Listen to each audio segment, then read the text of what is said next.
It's been several years since I firsthand experienced burnout.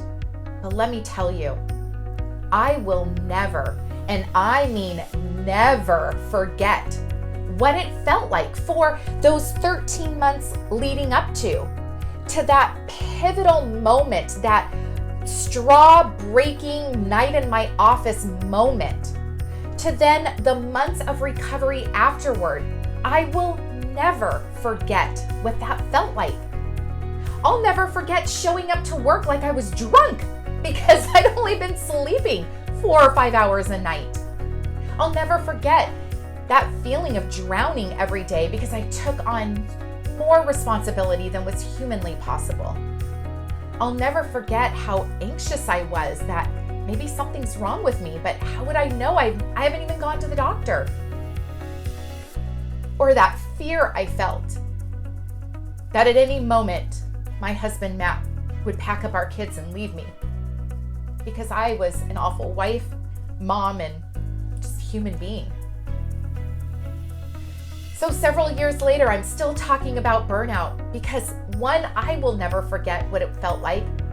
And most importantly, too, because I know what you are feeling like. And we've seen burnout escalate due to circumstances over the past year and a half, almost 2 years. Over the past few weeks, I've been talking even more about burnout.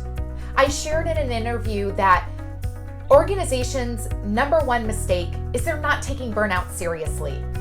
I gave one tip for organizations, and then last week I gave a tip for leaders, and today I want to give you as an individual one tip that can help you effectively start to mitigate that burnout. And that is simply to start saying no. Over 45% of people say that saying no is really hard. They have a hard time doing it. Nearly half of people say that. Now, in the workplace, I recognize that me potentially feel like if someone approaches you with a request that you have to say yes, that you have to help out. You've got to be a team player. You've got to show that you are superhuman, that you can handle it. You believe that by saying yes, it's showing strength, that you can handle it. I'm gonna bust that right now. In fact, every time you say yes, it is actually a sign of weakness. Saying no exhibits power. There is power behind the no. When you just blatantly, yes, I'll take that on. Oh, yes, certainly. Oh, you need me to help you? Yes. Now, I'm not suggesting that's how you say it, but that's how it's potentially perceived.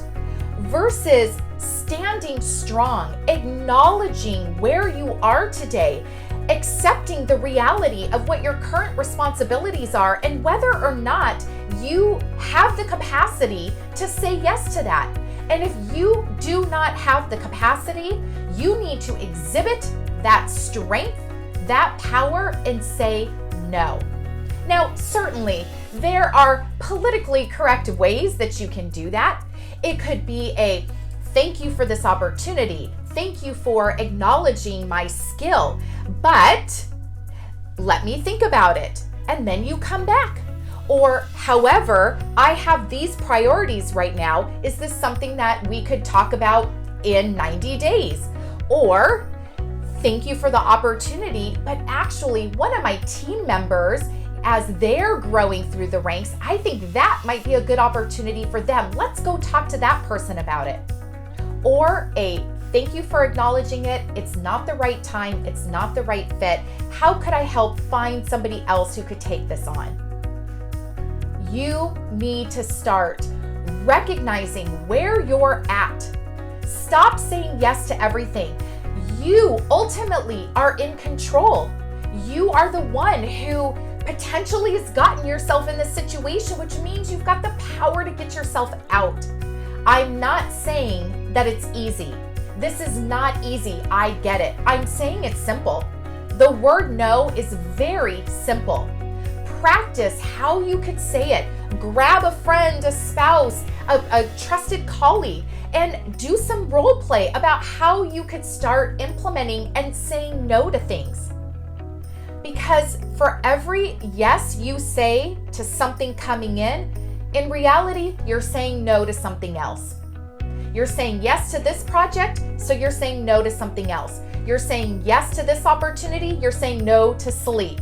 You're saying yes to this meeting, you're saying no to attending a kid's function. There are only an infinite number of days, time, minutes, seconds, hours that you have. So every time you say yes, in reality, you're saying no to something else. Stay grounded. Show your strength and your power by using the word no. I'm here to take those burned out executives and turn them into top tier leaders. Until next time.